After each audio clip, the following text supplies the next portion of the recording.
गौतम बुद्ध को हम बहुत अच्छे से जानते हैं, जिन्होंने बौद्ध धर्म की स्थापना की और उन्होंने लोगों के जीवन में ढेरों बदलाव लेकर आए थे।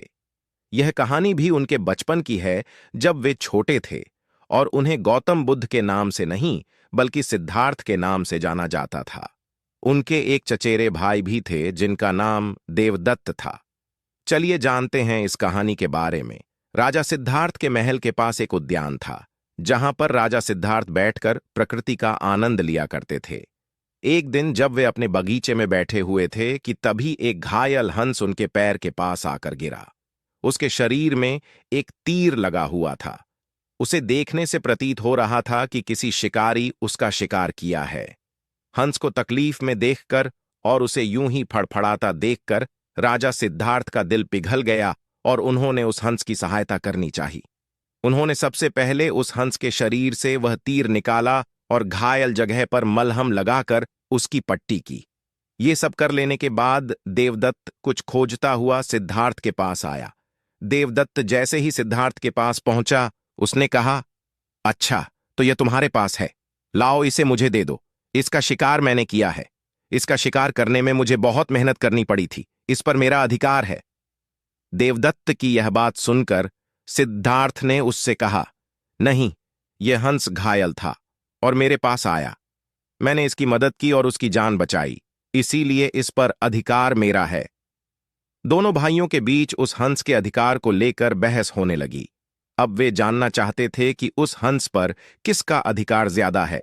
ऐसे में उन दोनों ने निर्णय लिया कि वे दोनों राजा के पास जाएंगे। सिद्धार्थ की पिताजी कपिलवस्तु के राजा थे। वे दोनों राजा के पास गए। राजा के पास पहुंचते ही देवदत्त ने सबसे पहले कहा, महाराज, इस हंस पर सबसे ज्यादा अधिकार मेरा है, क्योंकि मैंने इसका शिकार किया है।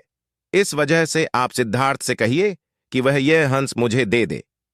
जैसे ही देवदत्त की बात पूरी हुई, तब राजा ने दोनों को शांत किया और फिर उनसे पूछा कि पूरी बात क्या है। ऐसे में सिद्धार्थ ने राजा को पूरी बात बताई और उनसे बोला, पिताजी, बात यह है कि इस हंस का शिकार देवदत्त ने किया था, लेकिन यह हंस घायल होकर मेरे कदमों के पास आ गिरा। इसे घायल देखकर मैंने इसका इलाज किया और इसे ठीक किया। अब आप ही बताइए कि इस हंस पर सबसे ज्यादा अधिकार मेरा है। राजा ने इस मामले पर अच्छे से विचार किया। विचार कर लेने के बाद उन्होंने सभा में सबसे एक बड़ी बात कही, और वह बात यह थी कि मारने वाले से ज्यादा बचाने वाला का अधिकार सबसे ज्यादा होता है। इसीलिए इस हंस पर सबसे बड़ा अधिकार सिर्फ और सिर्फ सिद्धार्थ का है, क्योंकि उसने उस हंस को मारा नहीं, बल्कि उसे घायल देखकर उसका इलाज किया और उसकी जान बचाई।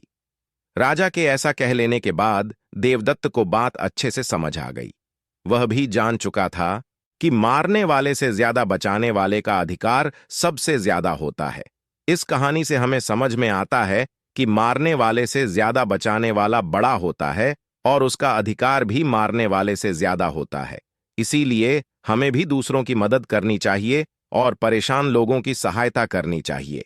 ऐसा करने से हम अपने आसपास के समाज को अच्छा और बेहतर बनाते हैं। एक अच्छा समाज ही एक अच्छे देश की पहचान होती है। इसीलिए आप भी आज से प्रण लीजिए कि आप भी दूसरों की सहायता जरूर करेंगे। अगर यह कहानी आपको अच्छी लगी हो तो इस वीडियो को लाइक करें और ऐसी और कहानी सुनने के लिए SBM मोहित चैनल को सब्सक्राइब करें। तब तक मिलते हैं हम आपसे ऐसी ही एक और प्रेरणादायक कहानी के साथ अगले वीडियो में।